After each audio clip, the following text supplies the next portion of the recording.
At her billionaire ex-husband's wedding, she watched him dance with the flower girl, not knowing she was his secret daughter. Griffin's voice cut through the reception noise like a knife. How old is she? Hazel felt her world tilting. Griffin, not here. Please. His hands were shaking. How old is she, Hazel? The little girl who'd just danced on his feet at his wedding. The flower girl with his storm gray eyes. The daughter he didn't know existed. She stood between them now, confused by the tension crackling in the air. 4. Hazel's voice barely worked. She just turned 4. She watched him do the math. 5 years since their divorce. 4-year-old daughter. His face drained of all color. Is she mine? 300 wedding guests celebrated around them. His new bride stood frozen 10 feet away, and Hazel had to answer the question that would detonate everything. Yes, 1 word. 3 letters. And Griffin Ashcroft's entire wedding day shattered like crystal on marble. At her billionaire ex-husband's wedding, she watched him dance with the flower girl, not knowing she was his secret daughter. Griffin's voice cut through the reception noise like a knife. How old is she? Hazel felt her world tilting. Griffin, not here. Please. His hands were shaking. How old is she, Hazel? The little girl who just danced on his feet at his wedding. The flower girl with his storm gray eyes. The daughter he didn't know existed. She stood between them now, confused by the tension crackling in the air. 4. Hazel's voice barely worked. She just turned 4. She watched him do the math. 5 years since their divorce. 4-year-old daughter. His face drained of all color. Is she mine? 300 wedding guests celebrated around them. His new bride stood frozen 10 feet away, and Hazel had to answer the question that would detonate everything. Yes, 1 word. 3 letters. And Griffin Ashcroft's entire wedding day shattered like crystal on marble. But let me back up, because to understand how we got to this moment, how a father ended up dancing with his daughter at his own wedding without knowing who she was, we need to go back to where this impossible story began. Have you ever watched someone you loved celebrate their new life while your shared secret stood right in front of them? Have you ever been forced to stay silent while your world shattered into pieces you knew you'd never put back together? This is what happens when power and manipulation collide with love. This is the story of a woman who was thrown away like yesterday's trash and the child who became her anchor, her purpose, her entire reason for surviving. But here's what the billionaire ex-husband didn't know. That flower girl dancing on his shoes at his wedding reception? She's about to change absolutely everything. And the woman hiding in the shadows watching it all unfold? She's about to stop running. Welcome to Love and Twilights with Dr. Phillips, where we explore the complicated, messy, beautiful truths about love, family, and the choices that define who we become. I'm Dr. Phillips, and today's story is going to reach inside your chest and squeeze. This is about mothers who protect their children against impossible odds, about men who have to learn what it really means to fight for what matters, about families that break apart and somehow, against all logic, find ways to rebuild. If you've ever felt powerless against someone else's manipulation, if you've ever had to choose between love and survival, if you have ever wondered whether some betrayals cut too deep to ever truly heal, you need to hear every single word of what's coming. Hit that subscribe button right now and turn on those notifications, because this journey is going to challenge everything you think you know about forgiveness, redemption, and what real love actually requires. And do me a favor, drop a comment right now telling me this. What would you do if you had to keep a secret this big? If protecting your child meant hiding them from their father, would you do it? Could you live with that choice? Because Hazel Monroe lived with that choice for 5 years. 5 years of looking at her daughter's face and seeing the man who'd broken her heart. 5 years of answering the question, "Where's my daddy?" with carefully constructed half-truths.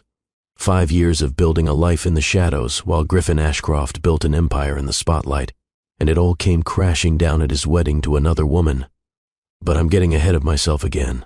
Let me take you back to the beginning, back to when Hazel was just a girl with paint under her fingernails and dreams bigger than her tiny studio apartment. Back to when Griffin was a man trying to be more than his last name. Back to when they thought love could conquer anything. Spoiler alert, it couldn't. But maybe, just maybe, it could survive. The gallery opening was one of those pretentious Manhattan affairs where the wine cost more than Hazel's monthly rent, and everyone spoke in hushed, reverent tones about brush strokes and artistic vision. Hazel wasn't there as a guest. She was there in her black pants and white shirt, carrying trays of champagne, trying not to make eye contact with anyone who might realize she didn't belong in their world. She'd taken the catering job to pay for art supplies. Her real work, the paintings that made her heart sing, those were drying in her apartment 15 blocks away. This world of gallery openings and wealthy collectors, this wasn't for girls like her. Girls who'd put themselves through art school on scholarships and student loans. Girls who mixed their own paint colors because buying them pre-made was a luxury she couldn't afford. But then she saw him. Griffin Ashcroft stood in front of a painting that everyone else had walked past without a second glance. It was an abstract piece, all sharp angles and bleeding colors. Most people didn't get it, but Griffin was staring at it like it was speaking a language only he could understand. His mother stood beside him, diamonds at her throat, boredom on her face. Beatrice Ashcroft, Manhattan royalty, old money personified. She was saying something about the artist being derivative, about the whole show being a waste of their time. Griffin ignored her. He kept staring at that painting. Hazel found herself drifting closer, champagne tray forgotten. She wanted to know what he saw in it.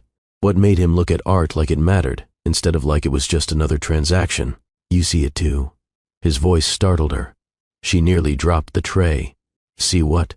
The anger. He gestured to the painting. Everyone else sees chaos. But it's not chaos. It's rage. Controlled.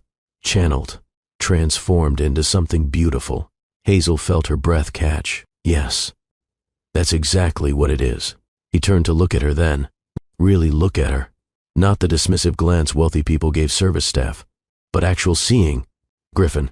He extended his hand. Hazel. She shook it, aware of the champagne tray balanced precariously on her other hand, aware of his mother's eyes narrowing as she watched the exchange. Beatrice's voice cut between them like a blade. Griffin, we're leaving. This entire event is beneath us. You go ahead, Mother. I'll catch up. Griffin. I said I'll catch up. Beatrice's lips pressed into a thin line. She looked at Hazel like she was something unpleasant on the bottom of her shoe. Then she left, her heels clicking against the gallery floor like gunshots. I'm sorry about that. Griffin's voice was quiet. She's not great with people. Seems like she's fine with people. Hazel felt bold suddenly. Just not with people she doesn't think matter. His laugh was surprised. Honest. You're not wrong. They talked for the next 20 minutes, about art, about the city, about what it felt like to look at something beautiful and feel it rearrange something inside you. Hazel forgot she was working, forgot she was supposed to be invisible. When her supervisor caught her and sent her back to the kitchen with a glare, Griffin followed.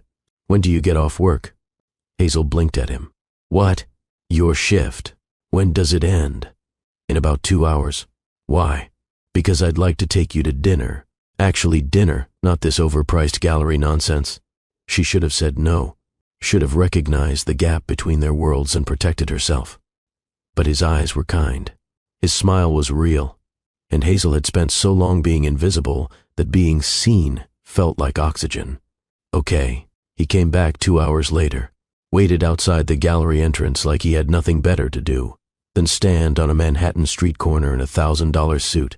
They went to a tiny Vietnamese restaurant in Chinatown where the tables wobbled and the soup came in chipped bowls and Griffin ate like he'd discovered food for the first time. This is incredible.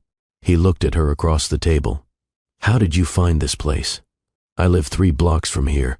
This is my neighborhood. Something shifted in his expression. Tell me about your neighborhood. So she did. She told him about her studio apartment with the broken radiator and the view of a brick wall, about the bodega owner who let her buy groceries on credit when money was tight, about the subway musicians she stopped to listen to every morning, about the art she made when everyone else was sleeping because those quiet hours were the only time her mind went silent enough to create. And Griffin listened, not the polite half-attention wealthy people gave when they were waiting for their turn to talk, but real listening, like her words mattered. Like she mattered.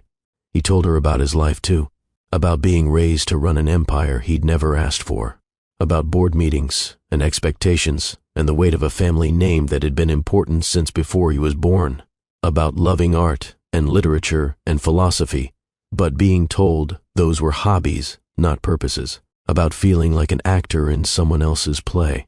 When he walked her home, they stopped outside her building. The contrast was almost funny. Him in his designer suit, her in her catering uniform, two people from different universes who'd somehow collided. "Can I see you again?"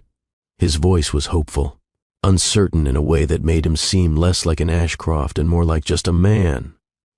"Yeah," Hazel smiled. "I'd like that." That was 5 years ago, and for 6 months they existed in a bubble, secret dates in her neighborhood where no one knew his name, long conversations that stretched until dawn, him showing up at her apartment with takeout and wine, sitting on her floor while she painted, content to just be near her. He didn't tell his mother. Hazel understood why. Beatrice Ashcroft would have ended it before it began, would have reminded Griffin about appropriate matches and family expectations, and all the reasons a girl from nowhere wasn't suitable for an Ashcroft heir. But secrets have expiration dates, and theirs ran out the night Griffin decided he didn't care about appropriate anymore. They were in her apartment. Hazel was working on a painting, music playing softly, completely lost in the work. She didn't hear him come up behind her, didn't realize he was there until his arms wrapped around her waist. "Marry me." She nearly dropped her brush. "What?" "I'm serious. Marry me. Not someday. Not when it's convenient or appropriate or when my mother approves. Now. Marry me now. Griffin, I love you." He turned her to face him. "I love that you see the world differently than everyone else I know. I love that you don't care about my last name or my money. I love who I am when I'm with you. So marry me. Please." She should have said no, should have seen all the ways this would end badly. But she was 23 and in love, and he was looking at her like she was the only thing in the world that mattered. Yes, they got married 2 weeks later. City Hall. No family, just them and 2 witnesses they pulled off the street. Hazel wore a vintage dress she'd altered herself. Griffin wore jeans and a smile that made him look younger than his 27 years. It wasn't the society wedding Beatrice would have planned. It wasn't the fairy tale Hazel had imagined as a girl. It was better. It was real. For 3 months, they were happy. Deliriously, impossibly happy. They lived in a modest apartment Griffin rented under a different name. Nothing like the penthouse his family expected him to occupy. He went to work during the day, played the dutiful heir, but every night he came home to her, to their life, to the world they were building together. Beatrice didn't know. Griffin's assistant covered for him. As far as his mother knew, her son was still the obedient future CEO, still unmarried, still available for whatever match she'd eventually arrange. But secrets don't stay buried forever. And Beatrice Ashcroft had built an empire on information. It was a Tuesday morning when everything fell apart. Griffin had left early for a breakfast meeting. Hazel was still in bed, fighting a wave of nausea that had been plaguing her for the past week. She'd been too scared to take a pregnancy test, too scared to confirm what her body was already telling her. The pounding on the door made her jump. When she opened it, Beatrice Ashcroft stood in the hallway like an avenging angel, 2 security guards flanking her. "Pack your things." Beatrice's voice could have frozen fire. "This farce is over." "Excuse me? Don't play stupid, dear. It's beneath even you." Beatrice pushed past her into the apartment, looking around with barely disguised disgust. "Did you really think I wouldn't find out? That my son could marry trash without me knowing?" The word hit like a slap. Hazel felt her spine straighten. "I'm not trash, and Griffin and I are married, legally married. You can't just..." "Can't I?" Beatrice pulled out her phone, showed Hazel a document. Annulment papers, already filed, already approved by a judge who happens to be a very good friend of the family. "You can't do that without Griffin's consent." "Can't I?" Beatrice smiled. It was terrifying. "My son is in Paris right now. Emergency business with our European offices. He'll be there for at least a week. By the time he returns, you'll be gone and this unfortunate episode will be handled. He would never agree to this." "He already has, dear." Beatrice's voice was almost kind, pitying. He realized what a mistake this was, realized you were never going to fit into his world. "He asked me to handle the details while he was away, so he wouldn't have to face the unpleasantness." The room spun. "No, he loves me." He loved the fantasy, Beatrice corrected. The rebellion, the little art student who made him feel bohemian and interesting. But reality has set in. You were a phase, nothing more. "I don't believe you." Beatrice held out another paper. A severance agreement, $100,000 for Hazel to disappear quietly, to sign an NDA promising never to speak publicly about her marriage to Griffin, to vanish from his life as completely as if she'd never existed. I'm not signing that. Then I'll make your life very unpleasant. Beatrice's mask of civility dropped. I'll destroy your reputation, ensure you never work in this city again, bury you in legal fees until you're living on the street. All you have to do is disappear with a nice check for your trouble. Or refuse and lose everything anyway, just more slowly and painfully. Hazel looked at the security guards, at Beatrice's cold eyes, at the life she and Griffin had built being dismantled in real time. I need to talk to Griffin. His number has been changed. His email account has been updated. You won't be reaching him. Beatrice checked her watch. You have 2 hours to pack whatever you can carry. After that, the locks will be changed and anything left behind will be disposed of. 2 hours. 2 hours to pack up 3 months of marriage, 6 months of love, a lifetime of dreams. Fine. Hazel heard her own voice like it belonged to someone else. I'll sign your NDA, but I'm not taking your money. I don't want a single dollar from your family. Beatrice looked almost surprised. How noble. It's not noble. Hazel met her eyes. I just don't want anything from you. Not your money. Not your approval. Nothing. I'll leave. I'll sign whatever you want, but I'm not doing it because you paid me. I'm doing it so you'll leave me alone. She signed the NDA right there. Promised never to speak publicly about her marriage, about the Ashcroft family, about any of it. The document was pages long, full of legal language she barely understood. But she signed every page because she just needed it to be over. Very wise. Beatrice took the signed papers. The security will wait while you pack. Hazel packed 1 suitcase, clothes, a few books, the painting Griffin had bought from her that first week they met. She left everything else, left the furniture they'd picked out together, left the dishes, left the life. She didn't cry, not in front of Beatrice, not in front of the security guards who escorted her out like she was a criminal. She held it together through the elevator ride down, through the walk to the subway, through the train ride to Bryn's apartment across town. And then she fell apart. Bryn caught her as she collapsed in the doorway, held her while she sobbed, listened while she explained what had happened, how Griffin had left for Paris and while he was gone, his mother had erased Hazel from his life like she was a stain to be removed. We'll call him. Bryn was already reaching for her phone. We'll explain what happened. His number is changed. Hazel's voice was hollow. She made sure I can't reach him. Then we'll go to his office, show up in person, make him listen. And say what? That his mother threw me out and I let her? That I signed her NDA and left without fighting? He probably thinks exactly what she told him. That I wanted out. That I took her money and ran. You didn't take her money. He doesn't know that.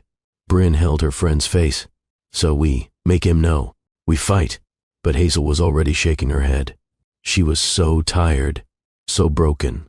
And underneath the heartbreak, underneath the betrayal, was something else, something new. The nausea that had been plaguing her for a week. The exhaustion. The signs she'd been too scared to acknowledge. She might be pregnant. She couldn't tell Bryn. Not yet. Not until she knew for sure. But if she was carrying Griffin's child, if there was even a chance, then fighting Beatrice Ashcroft became impossible. Beatrice had resources Hazel couldn't imagine. Lawyers and money and power that could take a baby from its mother before it was even born. So Hazel made a choice. She would disappear. Exactly like Beatrice wanted. She would vanish from Griffin's world so completely that he'd never find her. And if she was pregnant, she'd protect that child with everything she had, even if it meant Griffin never knew he was a father. 2 weeks later, the divorce papers arrived. Griffin's signature at the bottom. The marriage annulled like it had never existed. Hazel signed them without reading the details, sent them back, and tried to figure out how to breathe around the pain. 4 weeks after that, she took a pregnancy test, sat on the bathroom floor of Bryn's apartment, and watched 2 pink lines appear. She was pregnant, with Griffin Ashcroft's baby, and he had no idea she'd ever existed. Have you ever held a secret so big it changed the shape of your life? Have you ever made a choice you knew you'd question forever but made it anyway because all the other options felt worse? Drop a comment right now and tell me, would you have told him? Would you have fought Beatrice? Or would you have done exactly what Hazel did and disappeared? Because here's the thing about survival. Sometimes it looks like cowardice. Sometimes protecting yourself and your child means running instead of fighting. And Hazel was about to learn just how much strength it takes to build a life from absolutely nothing. She was 3 months pregnant when Beatrice found her. Hazel had been so careful. Changed her last name back to her maiden name. Moved to a different neighborhood in Brooklyn. Started working cash-only jobs. Stayed completely off social media. Cut ties with everyone who'd known her and Griffin together. But Beatrice Ashcroft didn't build a fortune by accepting defeat. And she had resources Hazel couldn't begin to match. Hazel was leaving a prenatal appointment when she saw the town car idling across the street. Her stomach dropped even before Beatrice stepped out. So it's true. Beatrice looked at Hazel's small baby bump with something like triumph. You're pregnant. Leave me alone. Hazel tried to walk past her. Beatrice grabbed her arm. The grip was surprisingly strong. How much? What? How much to make this go away? Beatrice's voice was low. Clinical. 500,000? A million? Name your price. It took Hazel a moment to understand what she was suggesting. When she did, the rage was white hot. You think Everyone has a price, dear. And you're young, poor, unmarried. A child will destroy what little future you have. Take the money. Handle the situation. Move on with your life. This situation is my baby. Hazel yanked her arm free. And you don't get to decide what happens, don't I? Beatrice's eyes went cold. Because I can make your life extraordinarily difficult. I can prove you're unfit. Prove you deliberately got pregnant to trap my son. I can tie you up in legal battles until that baby is born, and then I can take it. Raise it as an Ashcroft. Give it the life you never could. You can't do that. Can't I? Beatrice smiled. It wasn't kind. I have the best lawyers in the country. You have what? Student loan debt and a part-time job? Who do you think the courts will believe? The threat settled over Hazel like ice water. Beatrice wasn't bluffing. She had the power to do exactly what she was threatening. Could take Hazel's baby. Could paint her as unstable, grasping, unfit. What do you want from me? Hazel's voice shook. Disappear. Completely. Change your name if you haven't already. Stay away from Manhattan. Raise the child quietly without ever mentioning who the father is. And in exchange, I'll leave you alone. And if I don't, then I'll see you in court. And I promise you, dear, I never lose. Beatrice handed her a card. My lawyer's number. Call him if you change your mind about the money. The offer stands for another 48 hours. Then she was gone. Back into her town car. Back to her world of power and control. Hazel stood on the Brooklyn street corner, one hand on her stomach, and understood that she'd never really had a choice at all. She disappeared. Completely. The way Beatrice had demanded. Worked 3 jobs through her pregnancy. Slept on Bryn's couch until she could afford her own tiny studio. Saved every penny for the baby that was coming. She didn't tell Griffin. Didn't try to contact him. Beatrice had made the stakes very clear. Any attempt to involve him would result in Beatrice taking her child. And Hazel would rather raise Ruby in poverty than lose her to that woman's manipulation. The pregnancy was hard. Hazel was alone, exhausted, terrified. She worked until her ankles swelled. Skipped meals to save money. Assembled a crib she'd found on the street and refinished herself. Bryn was there as much as she could be. Came to appointments. Held Hazel's hand. Promised everything would be okay even when neither of them believed it. And through it all, Hazel painted. Late at night, when she couldn't sleep, she'd paint her emotions onto canvas. The fear, the anger, the love already overwhelming her for a child she hadn't met, the grief for the man she'd lost, the future she'd imagined that would never exist. Labor started on a Tuesday. 18 hours of pain. Bryn coaching her breathing. No family, no husband. Just Hazel and her best friend, and the medical staff who'd seen 1,000 single mothers come through these doors. When they placed Ruby in her arms, Hazel understood why people said your heart could walk around outside your body. This tiny, perfect person with her father's eyes and her mother's nose. This miracle, Ruby. Hazel whispered the name through tears. The name she and Griffin had chosen together months ago, talking about someday. Her baby girl. Her reason for everything. The first year was brutal. Hazel went back to work when Ruby was 3 weeks old because she had no choice. Strapped her daughter to her chest while she worked from home doing graphic design. survived on 4 hours of sleep, learned to function in a permanent state of exhaustion. But she was also happy, watching Ruby grow, watching her personality emerge. This funny, bright, curious little girl who grabbed at everything and smiled at everyone. Hazel built a life. It wasn't the life she'd imagined, but it was theirs. She grew her freelance business, moved from the studio to a one-bedroom apartment, started doing event planning on the side, made enough to breathe a little easier. Ruby's first word was mama. Her first steps were in their tiny living room, from the couch to Hazel's waiting arms. Her first birthday was celebrated with cupcakes Hazel made herself and decorations from the dollar store. No one knew about Griffin. Hazel never mentioned him, never explained who Ruby's father was. People assumed, and she let them. Better to let people think he was some random deadbeat than to explain the truth. Ruby started asking questions around 3 years old. Where's my daddy? All her friends at daycare had daddies. Why didn't she? Your daddy isn't in our lives. Hazel chose her words carefully. But you are so loved.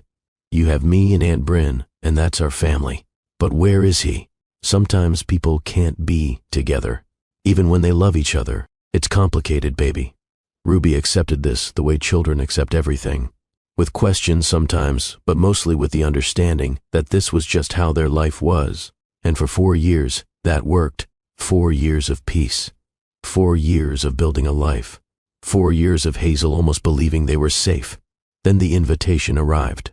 It came in a cream-colored envelope so thick it felt like a weapon. Heavy cardstock, embossed gold lettering, the kind of stationery that cost more than Hazel's weekly grocery bill. Mr. Griffin Ashcroft requests the pleasure of your company at his marriage to Celeste Hartford. Hazel stared at it like it was a snake. Her hands shook as she read her name written in calligraphy. Table 17, dinner and dancing to follow. No personal note, no explanation, just her name. Invited to watch the man she'd loved marry someone else. She threw it in the trash immediately. That is psychological warfare.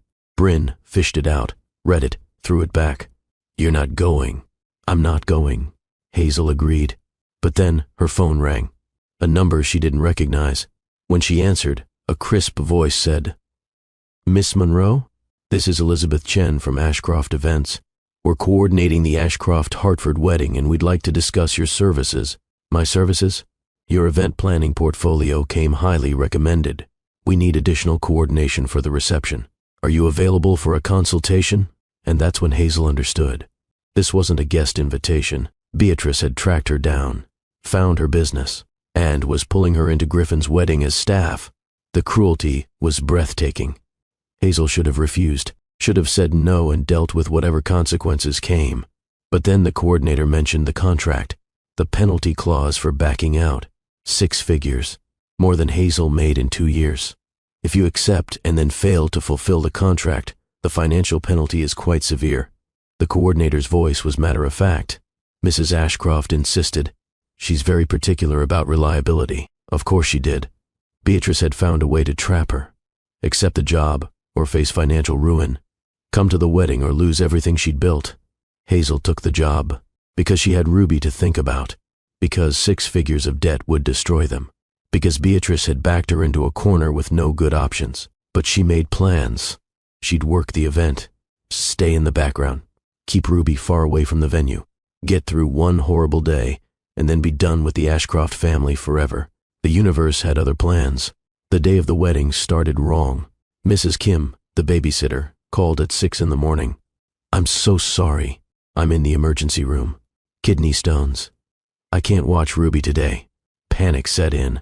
Hazel called 12 different babysitters. All booked. All unavailable. She had to be at the venue by 8 for setup. The wedding was at 2. She had no options. Bring her. Bryn was already at the venue, helping with setup. Just for the morning. I'll take her home before the ceremony. It'll be fine. It had to be fine. Hazel had no choice. She dressed Ruby in play clothes, packed snacks and coloring books, and drove to the Ashcroft estate in the Hamptons, the sprawling property where she'd once spent weekends feeling like an intruder, where Beatrice had looked at her with barely concealed disgust. Now she was back, catering her ex-husband's wedding to another woman, with their secret daughter in tow. The morning went smoothly. Ruby played quietly in the coordinator's office. Hazel worked setup, arranged flowers, oversaw the caterers, made sure every detail was perfect. At noon, Bryn tried to leave with Ruby. That's when the fire marshal showed up for an inspection. No one in or out until it's complete. Bryn's car wouldn't start. The ceremony was in 2 hours, and Hazel was trapped at Griffin's wedding with their 4-year-old daughter. Then the wedding coordinator found them. She looked at Ruby, and her face lit up. Perfect. You're absolutely perfect. What? Our ring bearer just canceled. The flu. But this little girl, she's exactly the right age. Mrs. Ashcroft already approved it when I showed her the photo. No. Hazel's heart stopped. Absolutely not. It's already done. The coordinator was scrolling through her phone. Look, Mrs. Ashcroft said, and I quote, "She's perfect for the role. We've already arranged the dress." This was the trap. This had always been the trap. Beatrice had planned this, had made sure Ruby would be here, would be seen, would be inserted into Griffin's wedding like a bomb waiting to detonate. I can't. Hazel was begging now. Please, you don't understand. Your contract has a clause about cooperation with last-minute changes. The coordinator's voice wasn't unkind, just matter of fact. Mrs. Ashcroft made it very clear. This isn't optional. So Hazel did the only thing she could. She knelt in front of her daughter. Ruby, baby, they need you to do something very special today. Can you be very brave for Mommy? What do I have to do? Walk down the aisle at the wedding? Carry a special pillow? It'll be like being a princess in a fairy tale. Really? Ruby's eyes went wide. I get to be in the wedding? Yeah, baby, you do. And Hazel watched them take her daughter away to get dressed, watched her own child being pulled into Beatrice's game, and had absolutely no power to stop it. The ceremony started at 2. Hazel positioned herself in the very back, hidden behind towering floral arrangements, where she could see but hopefully not be seen. 300 guests filled the cathedral. Old money, new money, society elite who'd never known Hazel existed. They chatted and laughed, programs in hand, waiting for the show to begin. The music started, a string quartet playing something classical and beautiful. Guests rose as one, and there, at the back of the cathedral, was Ruby, 4 years old, wearing a white flower girl dress that probably cost more than Hazel's rent, holding a basket of rose petals, looking tiny and perfect and terrified. Their eyes met across the distance. Hazel tried to smile, tried to communicate. You're okay, baby. You're doing great. Ruby took a careful step, then another, scattering petals with intense concentration. Every person in that cathedral was watching her, smiling, murmuring about how adorable she was. No one knew. No one saw it. The way her eyes were exactly like the groom's. The way her nose had his aristocratic slope. The way she moved with his same careful precision. Ruby made it to the front. A coordinator guided her to a seat, right next to Beatrice Ashcroft, who placed a possessive hand on the child's shoulder, staking her claim. Hazel couldn't breathe. Then Celeste appeared, beautiful beyond measure. Ice blonde hair, a dress that cost more than Hazel made in a year. Everything Hazel had never been and never could be. The ceremony began. Hazel didn't hear the words. She watched Ruby sitting next to Beatrice, watched Griffin at the altar, oblivious, watched her past and present collide in this one impossible moment. Griffin said, "I do." Celeste said, "I do." They kissed. Everyone applauded. And Hazel watched her ex-husband marry another woman while their daughter sat 15 feet away. The reception was even worse. The Ashcroft estate transformed into a winter wonderland. White roses everywhere, crystal chandeliers, a 20-piece orchestra, champagne flowing like water. Hazel tried to collect Ruby and leave. The coordinator blocked her. Mrs. Ashcroft wants family photos with the flower girl. Of course she did. Hazel brought Ruby to the terrace where the wedding party was gathering. Griffin was there, laughing with his groomsmen. He hadn't seen Hazel yet. 5 years. 5 years since she'd been close enough to hear his voice. He looked the same. Different. Older. More polished. But still fundamentally him. Still the man she'd loved with everything she had. Ruby ran ahead, straight to where the photographer was setting up. Griffin noticed her, smiled, knelt to her level. "Hey there, flower girl. You did such a great job. Thank you." Ruby's shyness made her voice small. "What's your name?" Ruby. The name hung in the air, the name they'd chosen together. Griffin's expression flickered. Did he remember? Did he wonder? Beautiful name. He smiled. For a beautiful flower girl. Hazel watched from 10 feet away, watched him interact with their daughter, compliment her, make her smile, and have absolutely no idea who she was. "Let's get some photos." The photographer started arranging people. "Can we get the flower girl between the bride and groom?" This was hell. This was actual hell. Ruby stood between Griffin and Celeste, looking up at them with innocent admiration. Griffin's hand came to rest on her shoulder. Natural. Paternal. A gesture he didn't even think about. Perfect. The photographer was snapping away. Now just the groom and flower girl. Griffin lifted Ruby into his arms. She giggled. He was so tall. So nice. She liked him immediately. "So, Ruby," he adjusted her in his arms. "Do you like weddings? This is my first one. It's very fancy. It is very fancy." He laughed.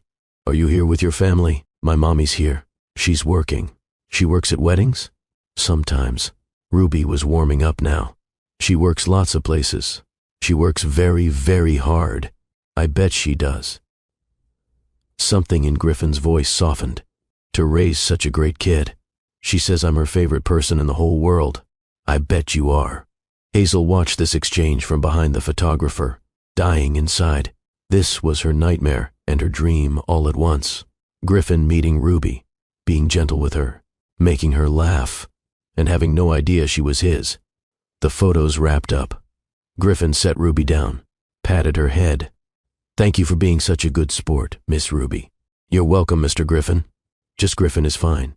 "Okay." Ruby grinned up at him, showing the gap where her front tooth was growing in, and that's when it happened. The moment that would change everything. The moment Hazel had been dreading and expecting in equal measure. The reception began. Dinner service. Toasts. The first dance. Griffin and Celeste spinning across the floor while everyone watched and smiled. Hazel kept Ruby close, tried to stay invisible, counted down the minutes until they could leave. Then the bandleader made an announcement. "And now, Mr. Ashcroft has requested a special dance with our beautiful flower girl, Ruby." The room erupted in appreciative applause. What a sweet gesture. How charming. Hazel felt the world tilt. Griffin walked to where Ruby sat with Bryn, extended his hand. "Would you like to dance with me?" Ruby looked at Bryn, at Hazel across the room, then back at Griffin. "Okay." He lifted her onto his feet, her tiny shoes resting on his dress shoes. The orchestra began a waltz, and Griffin Ashcroft danced with his daughter at his wedding to another woman. 300 people watched, smiled, thought it was adorable. Only 2 people in that room understood what was really happening. Hazel, dying quietly behind the champagne station, and Beatrice, watching from the head table with cold satisfaction. This was the revenge. This was the punishment. Making Hazel watch Griffin fall for Ruby without knowing. Making her stand silent while the secret she'd kept for 4 years played out in front of hundreds of witnesses. The song continued. Griffin said something that made Ruby throw her head back laughing. That laugh. The same one Hazel heard every morning. The same one she'd loved on Griffin 5 years ago. Father and daughter, dancing together, connected by blood neither of them knew about. The song ended. Griffin bowed. Ruby curtsied. He set her down gently, smiled at her like she'd made his entire day. "Thank you for the dance, Miss Ruby. Thank you." She ran back toward Bryn, chattering about how fun it was. And Hazel knew she had to leave. Right now, before this got any worse. She collected Ruby, made excuses to the coordinator, started heading for the exit. "Hazel?" The voice froze her in place. Griffin's voice, saying her name. After 5 years of silence, her name in his mouth. She turned slowly. He stood 10 feet away, staring at her like he'd seen a ghost. "What are you doing here?" "Working." Hazel forced her voice to stay steady. "Congratulations on your wedding." Griffin moved closer, his eyes scanning her face like he was trying to confirm she was real. "I didn't know you'd be here. I didn't." His voice trailed off as his gaze dropped to Ruby, who was holding Hazel's hand, half hidden behind her mother's legs. Ruby peeked out at him. Hi again. Hi. Griffin's voice had gone strange, distant. He looked at Ruby, really looked at her. Then back at Hazel. His expression was changing, confusion giving way to something else, something that looked like dawning horror. Hazel saw the exact moment the pieces started fitting together in his mind. She watched him do the math, watched his eyes move from Ruby's face to hers and back again. How old is she? The question came out rough, desperate, like he already knew the answer, but needed to hear it anyway. Griffin, not here. Hazel's heart was pounding so hard she thought it might break through her chest. Please. How old is she, Hazel? Ruby pressed closer to her mother, sensing the tension, the danger in the air. Mommy, who's that? This is... Hazel's voice failed. This is an old friend, baby. Why don't you go find Aunt Bryn? But I want to stay with you. Ruby, please. Something in her mother's tone made Ruby obey. She let go of Hazel's hand and walked slowly toward where Bryn stood, near the entrance, looking back over her shoulder with worried eyes. When she was gone, Griffin spoke again, his voice barely above a whisper. How old? 4. She just turned 4. The color drained from his face. 4. 5 years since we divorced. You were, yes, pregnant. When you left, when your mother had me escorted out, yes. When you were in Paris and couldn't be bothered to answer my calls, yes. When I signed those divorce papers with your signature at the bottom, yes. I was pregnant, and you never told me. His voice was rising now, drawing attention from nearby guests. You never thought to mention that you were carrying my child. How exactly was I supposed to do that? Hazel's own anger was surfacing, breaking through the fear. Your mother changed your number, had your email blocked. She threatened me, Griffin. Told me she'd take my baby if I ever tried to contact you. So excuse me for trying to protect my daughter from a family that had already proven they'd destroy anyone who didn't fit their perfect mold. My daughter. The words seemed to break something in him. You mean our daughter? No. Hazel stepped closer, her voice fierce. Mine. I'm the one who was pregnant and alone. I'm the one who worked 3 jobs to keep a roof over our heads. I'm the one who's been there for every fever, every nightmare, every milestone. You don't get to claim her just because you finally figured out she exists. I didn't know she existed because you kept her from me. I kept her safe. From me. His voice cracked. You kept my own child safe from me. From your mother. From your family. From people who see children as pawns in power games instead of human beings who deserve to be protected. The commotion was drawing a crowd now. Guests turning to look, whispering, pulling out phones. Griffin. A woman's voice cut through the tension. Cool. Controlled. Celeste appeared beside them, still in her wedding dress, her face carefully blank. I think we should take this somewhere private. Celeste, Griffin looked at his bride, his brand new wife. I have a daughter. I heard. Her voice was remarkably steady, which is why we need to move this conversation away from 300 guests with cameras. She was right. Phones were out. People were recording. This was about to become a scandal that would dominate society pages for months. My office. Griffin's voice had taken on that command tone. The CEO making decisions. Now. I'm not going anywhere with you. Hazel started to turn away.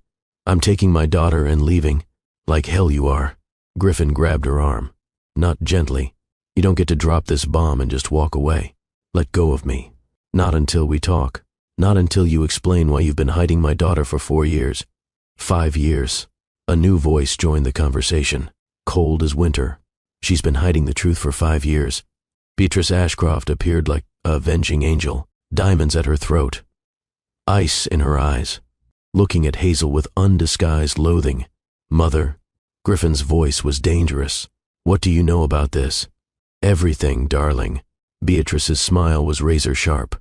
I've known since before the child was born. Did you really think I wouldn't keep tabs on the unsuitable girl who tried to trap my son? The world seemed to stop spinning. Griffin's hand dropped from Hazel's arm. You knew. Of course I knew. Beatrice examined her manicure. I suspected the moment she left, confirmed it when she started showing up to prenatal appointments. I've been monitoring the situation ever since. Monitoring. Griffin's voice had gone deadly quiet. You knew I had a child and you said nothing? I was protecting you from a gold digger's trap. She's 4 years old. 4 years of her life I've missed. 4 years of being a father and you." His voice rose to a shout that made guests jump. "You kept that from me?" "I did what was necessary." "Necessary?" Griffin looked at his mother like he'd never seen her before. "You destroyed my marriage. You kept my daughter from me. You manipulated every aspect of my life, and you call it necessary? Your marriage was a mistake. That girl was never suitable. Stop calling her that." Griffin's voice could have cut steel. "Her name is Hazel. And she's the woman I loved, the woman you drove away with your lies and manipulation. I saved you from a fortune hunter. She never took your money. Every word was bitten off. Sharp, furious. You offered her $100,000 to disappear, and she refused it. Offered her $500,000 to terminate her pregnancy, and she refused that too. So exactly what part of that sounds like a gold digger to you, Mother?" Beatrice's composure cracked, just slightly.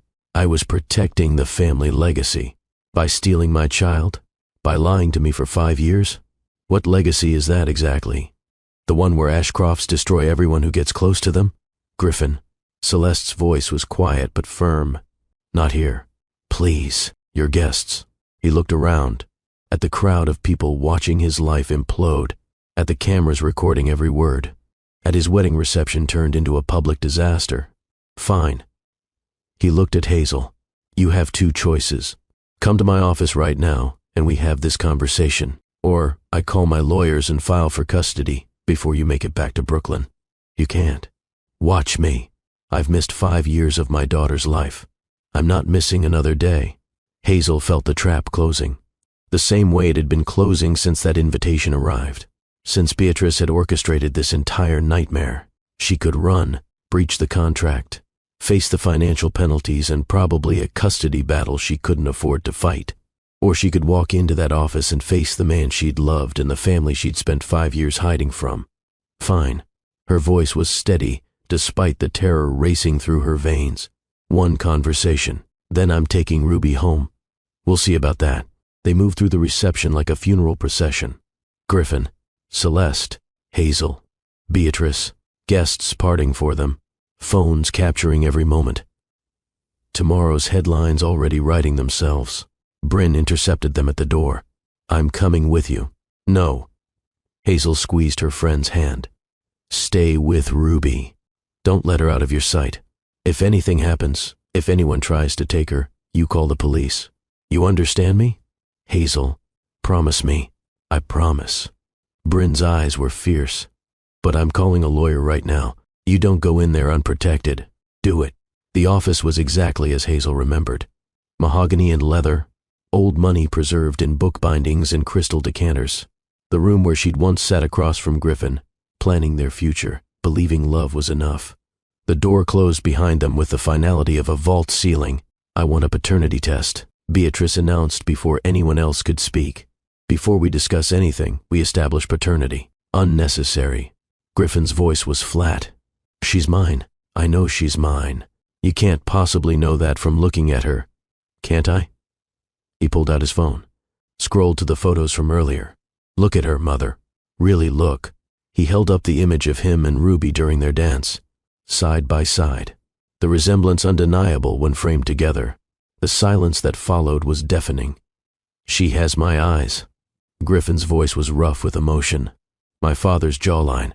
Your mother's nose. She's an Ashcroft through and through. So don't stand there and tell me I can't know my own daughter." "Even so." Beatrice recovered quickly. "Legally, we need confirmation before we discuss custody arrangements." "Custody?" Hazel's laugh was sharp. "You think you can walk into my daughter's life after 5 years and demand custody? She's my daughter, too." "Is she?" Hazel moved closer to him, her fear transforming into rage. "Because from where I'm standing, a father is someone who shows up, someone who's there for scraped knees and bad dreams and first days of school. You haven't been any of those things. You didn't even know she existed until an hour ago. Because you never told me. Because your mother made it impossible." Hazel turned to Beatrice. Tell him what you said to me when I was 3 months pregnant." Beatrice's expression remained unchanged. "I offered you financial compensation to handle the situation quietly." "Handle the situation." Hazel repeated. You told me to terminate my pregnancy. You offered me $500,000 to abort Griffin's child. And when I refused, you threatened to take her from me the moment she was born. You said you'd prove I was unfit, that you'd bury me in legal fees, that I'd never see my baby again because I didn't have the resources to fight you. Griffin had gone very still. Is this true? I was protecting our family. Answer the question, Mother. Did you tell her to abort my child? I gave her options. Did you threaten to take the baby? Beatrice lifted her chin. I informed her of the legal realities, that an Ashcroft child deserves to be raised with certain standards, that she wasn't equipped to provide those standards, that the courts would agree with me. You threatened to steal my daughter. Griffin's voice shook. Before she was even born, you planned to take her. For her own good. For her own good? He laughed. It sounded broken. You don't even see it, do you? You don't see how twisted this is. How wrong. I was thinking of the child's future. No. You were thinking about control, about maintaining your grip on this family, about making sure nothing happened that you didn't orchestrate and approve. Someone has to maintain standards. Standards? Griffin's voice rose again. You destroyed my marriage, kept my daughter from me, manipulated every aspect of my life. Those aren't standards, Mother. That's abuse.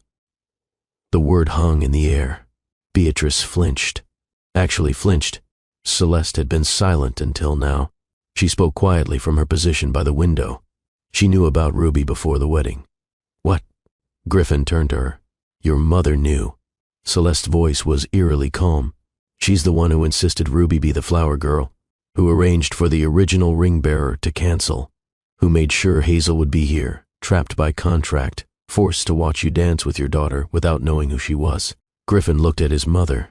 Tell me that's not true. Beatrice said nothing. Her silence was answer enough. Why? His voice broke on the word.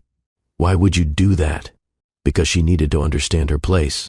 Beatrice's mask finally dropped, showing the cruelty underneath.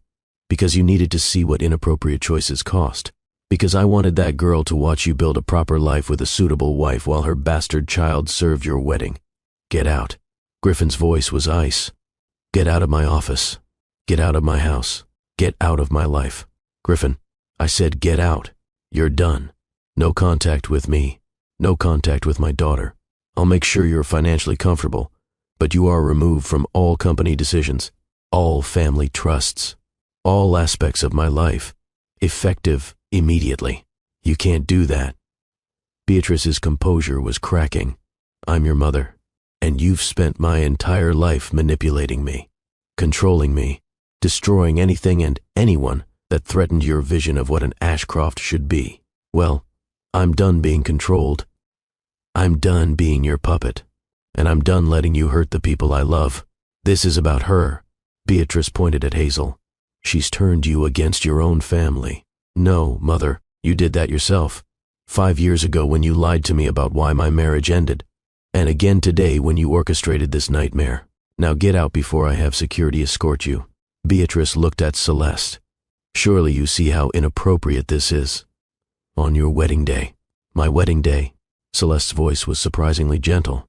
That's been one revelation after another. I discovered my husband has a secret daughter, that his mother manipulated all of us, that the marriage I just entered was built on lies and expectations rather than love.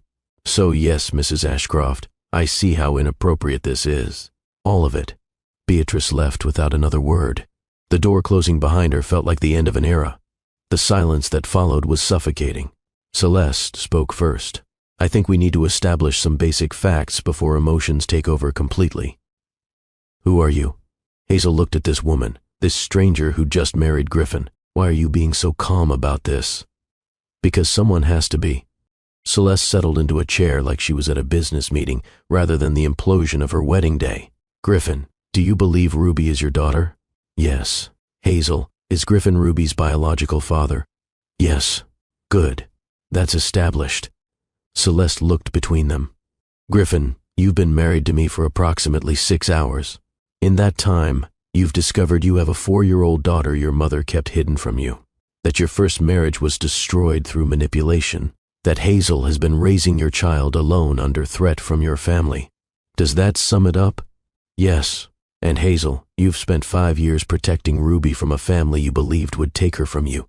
You signed NDAs under duress. You disappeared to keep her safe. You've built a life as a single mother with no support. Correct? Yes. Hazel was starting to see why Griffin had married this woman. She was formidable. Then here's what I propose. Celeste pulled out her phone. I'm texting my lawyer. Hazel, you need representation before we discuss custody or support or anything legal. Griffin, you need to verify paternity not because you doubt it, but because courts will require it. And she paused. I need to figure out how to gracefully exit a marriage I should never have entered. Celeste, Griffin's voice was pained. I'm sorry. Don't be. She met his eyes. We both know why we got married. You were trying to move on from something you never processed. I was following expectations I never questioned. Your mother approved of me, and we both let that matter more than whether we actually loved each other. She gestured to the situation. This is just bringing the truth to the surface faster than we expected. You don't have to leave me because of this. Yes, I do. Celeste's smile was sad. Because you're in love with her. You've been in love with her this entire time. And I deserve better than being someone's consolation prize. I did care about you. But caring isn't love. And I'd rather be alone than be with someone who wishes I was someone else. She stood. I'm going to make some calls. You two need to talk. Really talk. Without lawyers or threats or 5 years of hurt getting in the way. How are you so understanding about this?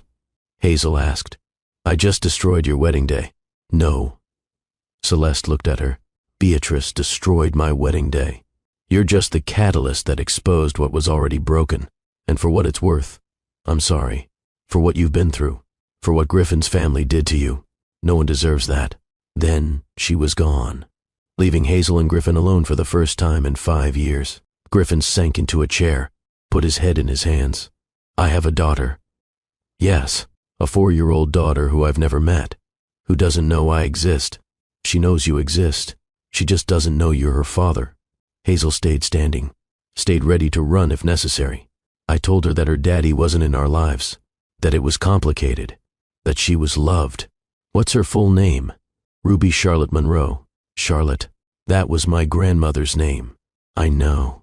I thought. Hazel's voice caught. I thought you should have some part of her, even if you never knew. Tell me about her. His eyes were desperate. Please, tell me who she is. So Hazel did. She told him about Ruby's first word, about how she'd learned to walk by, pulling herself up on the coffee table and refusing to give up, no matter how many times she fell. About her obsession with dinosaurs and art and anything that sparkled. About her kindness, the way she shared her snacks with kids at daycare, even when she didn't have much.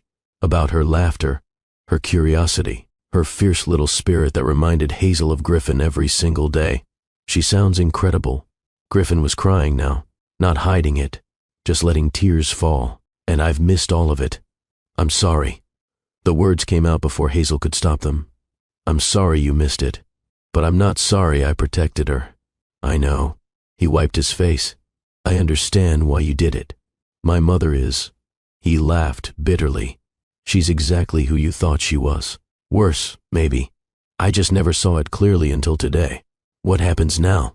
Hazel asked the question she'd been dreading. I want to know her. His voice was firm. I want to be her father, not just a name on a birth certificate or a check in the mail. I want to be present in her life. And if I say no, then I'll fight you in court, and I'll win because I have resources you can't match. He held up a hand before she could speak. But I don't want it to be like that. I don't want our daughter caught in the middle of a custody war. I don't want to hurt you any more than I already have. You didn't hurt me. Hazel's voice was quiet. Your mother did. I let her. That's the same thing. He stood, moved closer but didn't touch her. I should have fought for you 5 years ago. Should have questioned why you suddenly wanted out. Should have called you myself instead of letting Mother handle everything. I was a coward, and our daughter paid the price for it. We both did. Yeah, we did. He looked at her, really looked at her. You're different. So are you. Are you happy? Hazel, are you happy with the life you've built? The question caught her off guard. I don't know if happy is the right word. I'm surviving. building something. Ruby is the best thing that's ever happened to me. But do I wish things had been different? Do I wish she had a father?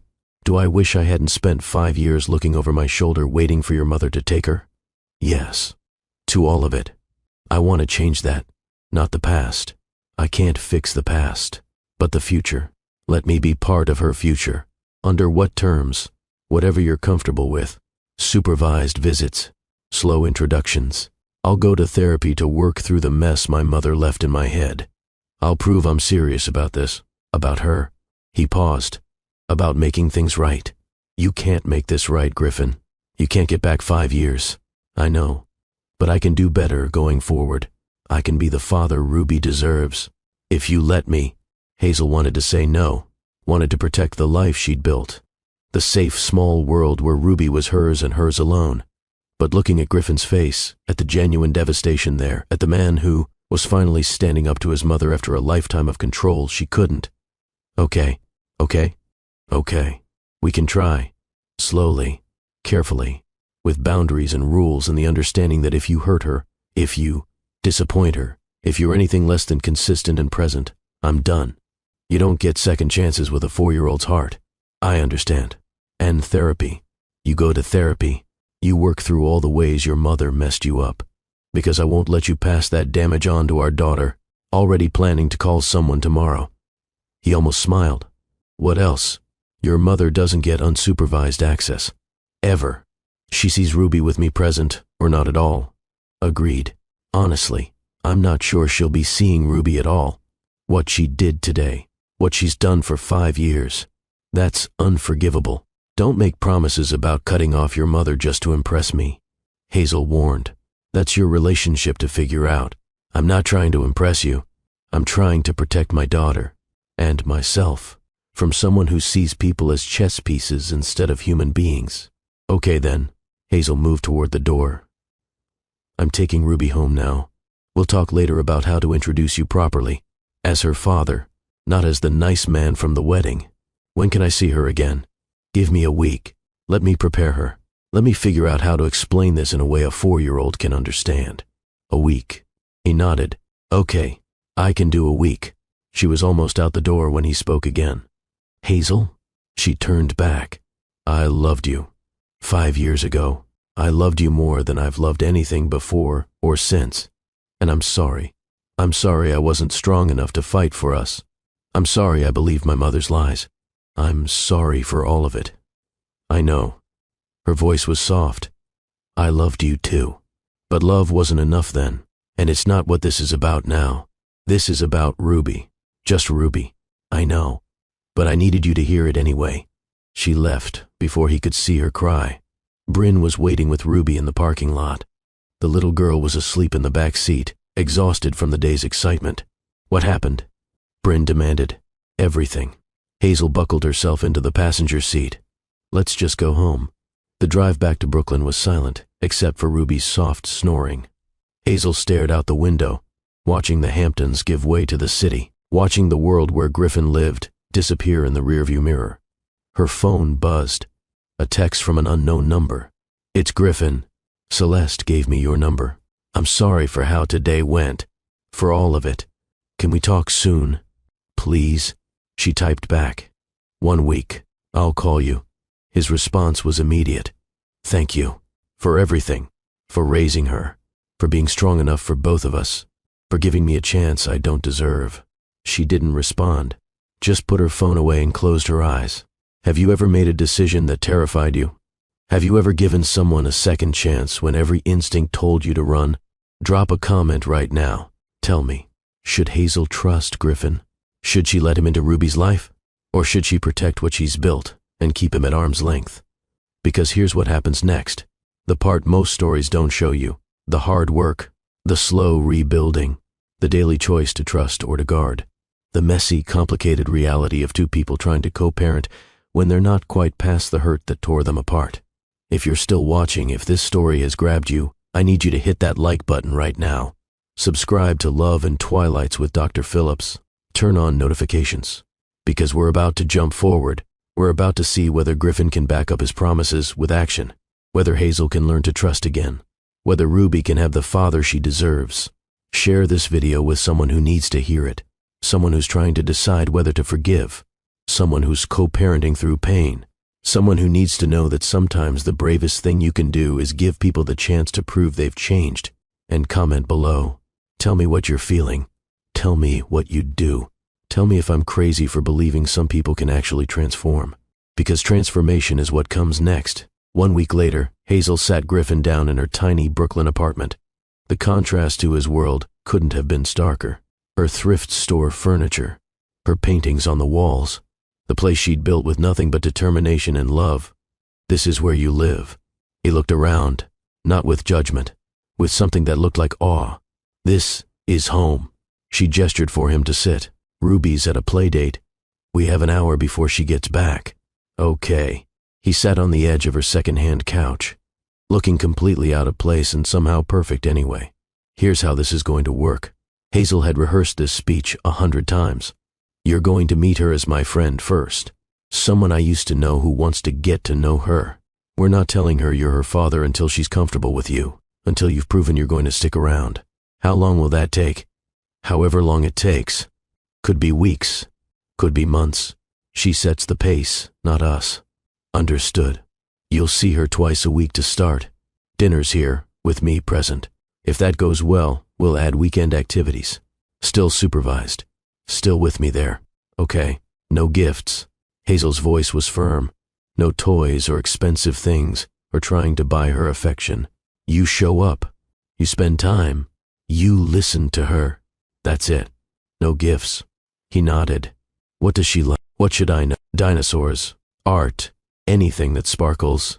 She's shy at first, but warms up quickly. She asks a million questions about everything.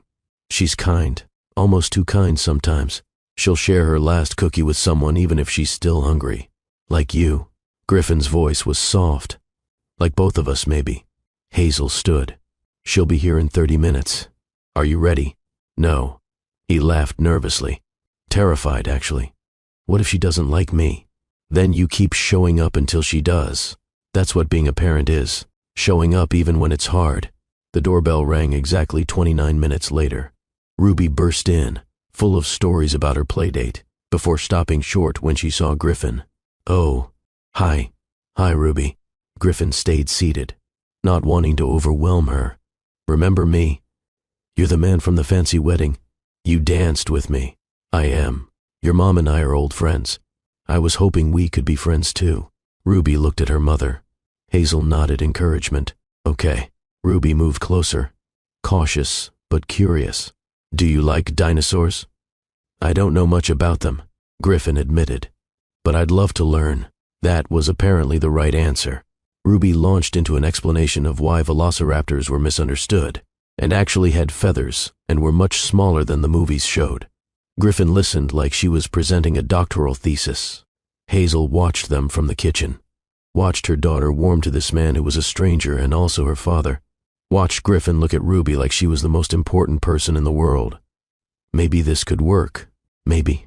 The next 3 months were a masterclass in patience. Griffin showed up every Tuesday and Thursday for dinner. Never late. Never canceling. He'd sit on Hazel's floor and play dinosaurs. He'd listen to Ruby's stories about daycare. He'd help with her bath time, learning how to navigate tangles and tears. He didn't try to buy her affection. Didn't show up with expensive toys or promises of trips to Disneyland. He just showed up. Consistently. Proving through action what words couldn't convey. Hazel watched him transform. Watched the polished CEO disappear and someone more real emerge. He'd arrive in jeans instead of suits. He'd get paint in his hair during art time. He'd make silly voices reading bedtime stories. And slowly, carefully, Ruby fell in love with him. Can Griffin come to my birthday party? She asked one morning, 3 months into their arrangement. Do you want him there? Yeah, he's nice. He makes good pancakes. They'd started Saturday breakfasts. Griffin making pancakes in Hazel's tiny kitchen, while Ruby sat on the counter, chattering about everything and nothing. It had become their tradition. Then, we'll invite him. Hazel made a mental note to talk to Griffin separately about the party, about whether it was time to tell Ruby the truth. That conversation happened 2 days later. Griffin arrived for Tuesday dinner looking nervous. I need to ask you something, he said, after Ruby had gone to bed. Okay, when do we tell her? That I'm her father? Hazel had been thinking about this constantly. When is the right time? How do you explain to a 4-year-old that the friend she's grown to love is actually her daddy? I don't know, she admitted. I've never done this before. Neither have I. Griffin sat across from her at the kitchen table. But she's asking questions. Last week she asked if I had kids. I told her no, and she looked so disappointed. Like she wanted me to say yes. To say her. What did you say? That I hoped to be a dad someday. That it was something I wanted very much. Hazel felt her chest tighten. We could tell her soon. After her birthday. Give her the party first, then sit her down and explain. Explain how exactly? Griffin's voice was gentle. Not challenging. Just asking. We tell her the truth. That I loved her daddy very much. That circumstances kept us apart.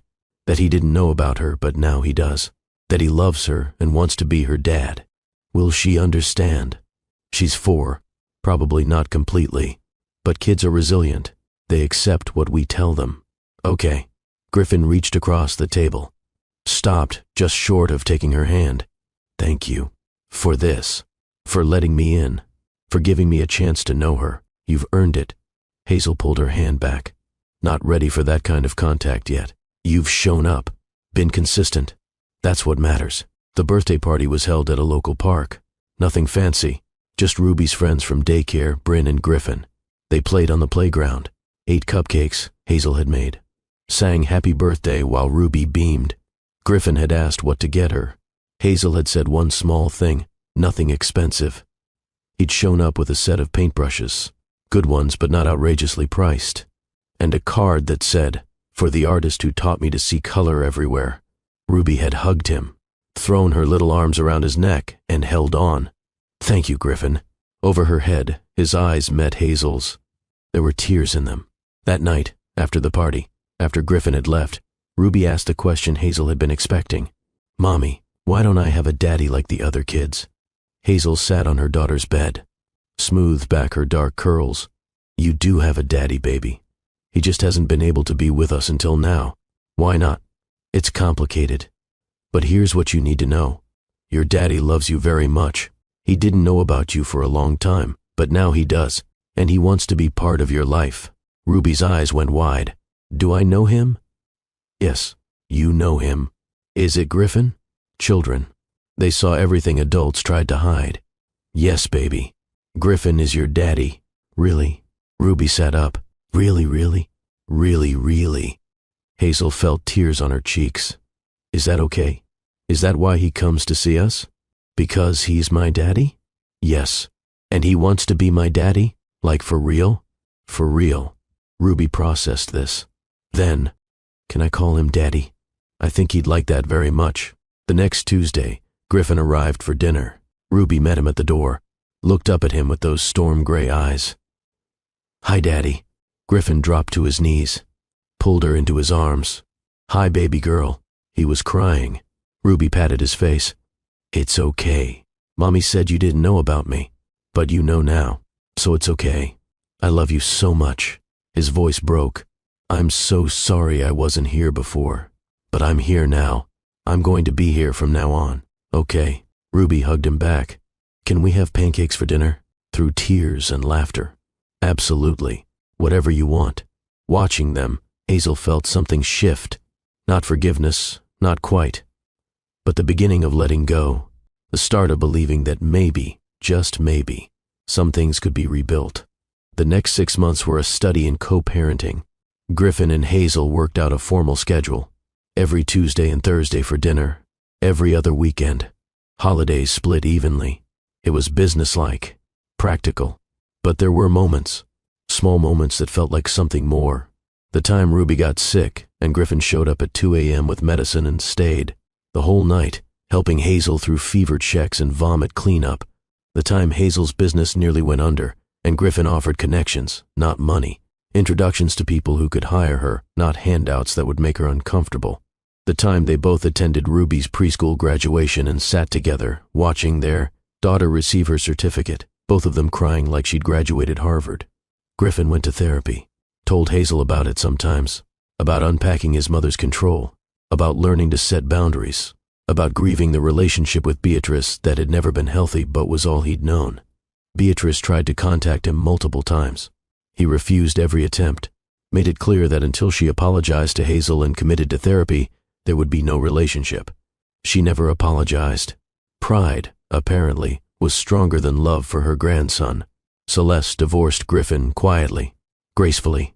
6 months after their wedding, it was over. Society pages speculated, but she never spoke publicly about what had happened. Just moved on. Eventually started dating someone new, someone who looked at her the way Griffin never had. And through it all, Hazel watched Griffin become a father. The real kind. Not the type who showed up for photo ops, but the kind who knew Ruby's favorite bedtime story, who could braid her hair, who understood that sometimes when she said she was fine, she wasn't. 1 year after the wedding, exactly 1 year to the day, Griffin showed up for Tuesday dinner looking nervous. "I wanted to ask you something," he said after Ruby was in bed. "Okay." Hazel had learned to read his nervous looks. "This was something big. There's a charity gala next month for children's literacy. I'm on the board. It's probably going to be boring. Black tie. Lots of speeches. But," he took a breath, "would you come as my date?" The question hung between them. Griffin. Just to see. Just to test if maybe there could be something more than co-parenting. "I'm not asking for promises. Just one night. To see if what we had is completely gone or if maybe there's something there worth exploring. I don't know if I can do that." Hazel's voice was honest. Vulnerable. "I'm still scared. Still hurt. Still not sure I can trust that you won't disappear again." "I know. And I understand if the answer is no. But I've been in therapy for a year. I've worked on myself, on understanding why I let my mother control me, on becoming someone who makes his own choices. And my choice is you. It's always been you. What about Ruby? If we try this and it doesn't work, she's the one who gets hurt. Then we're careful. We're adults about it. We make sure she knows that whether we're together or not, we're both her parents, both committed to her, no matter what."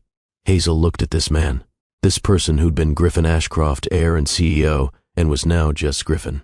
Father. Person trying to be better. Person who'd spent a year proving he could change. "One date." Her voice was barely audible. "We go to your gala. We see how it feels. No promises beyond that." His smile was like sunrise. "One date. I can work with that." The gala was everything Griffin had promised. Boring speeches. Rubber chicken. The same society people who'd witnessed his wedding disaster a year ago. But Hazel wore a dress she'd designed herself. Held her head high. And when Griffin introduced her as his date, as Ruby's mother, as someone important to him, she didn't shrink. They danced. Really danced for the first time since those early dates 5 years ago. "I've missed this," Griffin said quietly. "Holding you. Don't," Hazel warned. "Don't go too fast. Sorry." He backed off immediately. "One step at a time. One step at a time," she agreed. But when he drove her home, when they stood outside her apartment building, when he asked if he could kiss her, she surprised herself. Yes, it was gentle, tentative, a kiss that tasted like possibility and second chances and all the things they'd lost finding their way back. When they pulled apart, Hazel was crying. Was that okay? Griffin looked worried. "Yeah," she laughed through tears. "Yeah, that was okay. Can I do it again?" "Not yet," she smiled. "But maybe someday. I can wait." His voice was sure. "I've got time." And he did. He waited another 6 months. 6 months of slow dating. Of dinners after Ruby went to bed. Of carefully stolen moments that didn't interfere with parenting. Of learning each other again as different people. 6 months of Hazel learning to trust. To believe that Griffin had actually changed. That he would choose her and Ruby over his mother's expectations. That he could be the man she needed him to be. It wasn't perfect. They fought sometimes. About parenting styles. About boundaries. About the past that still hurt even when they were trying to move forward. But they also laughed. Talked until 3 a.m. Built something new from the pieces of what had broken 2 years after the wedding. 2 years exactly. They were in Central Park. Ruby running ahead, chasing pigeons, wearing a purple coat Hazel had made. "I love you." Griffin said it simply. No drama. Just truth. "I love you, and I love our daughter, and I love the life we're building. And I want to ask you something. Hazel's heart started racing. Griffin, not what you're thinking. He smiled. I'm not proposing. Not yet. You're not ready, and I understand that. But I want to ask, when you are ready, when you can imagine trusting me that much again, would you consider it? Consider giving us another chance. Not picking up where we left off, but starting fresh, as the people we are now. Hazel looked at him, at this man who'd proven himself over 2 years, who showed up for his daughter without fail, who'd cut off his toxic mother, who'd gone to therapy and done the work and become someone worthy of a second chance. Ask me again in 6 months, she said, when you've kept every single promise for 3 years straight. His smile was radiant. I can do that. And he did. 3 years to the day after that disastrous wedding. 3 years of consistent fatherhood. 3 years of slow, careful relationship building. 3 years of proving he'd changed. Griffin proposed, not with $1 million ring or a grand gesture, just the two of them on Hazel's apartment building roof. Ruby asleep downstairs with Bryn. The city lights spread below them. I know I don't deserve you. His voice shook.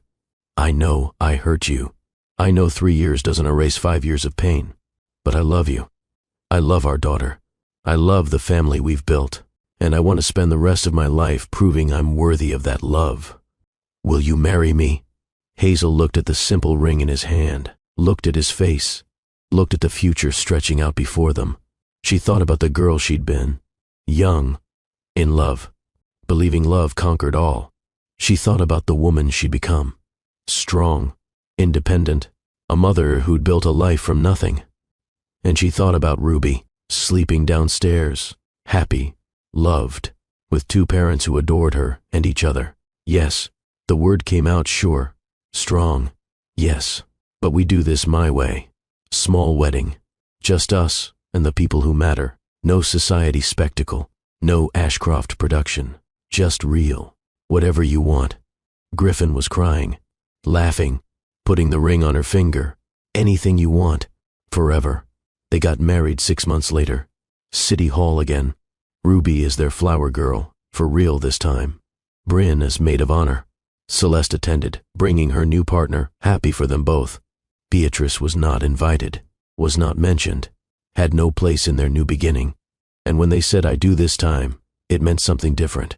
Not the hopeful promises of children, but the solid commitment of people who'd been broken and rebuilt, who knew love wasn't enough by itself, who understood that family was built on choice and consistency, and showing up even when it was hard. Ruby stood between them as they exchanged vows.